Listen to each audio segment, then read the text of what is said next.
Well, hello, queens. I'm feeling beachy, but no mermaid drawing, no fish scale, no bubbles neither.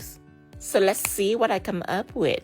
First, apply 1 coat of pigment base, 1 coat of chrome base. I'm gonna use my brown gel colors and I'm gonna draw this little thin strip right on top of wet chrome base. Unclear chrome base will ensure that you can smoothly draw this thin hairline with ease. When you finish, cure for 60 seconds. Then I am gonna use stained glass gel number 12. Smudge it out with my coloring brush. Now mask everything. This is white opal crystal. And I am using my clear texture gel to draw these amazing clear embossed seashell lines. And here it is. This is my perfect beachy vibe without any complicated drawing. This design can absolutely be done by anyone from beginner to advanced. Bye bye for now, darling.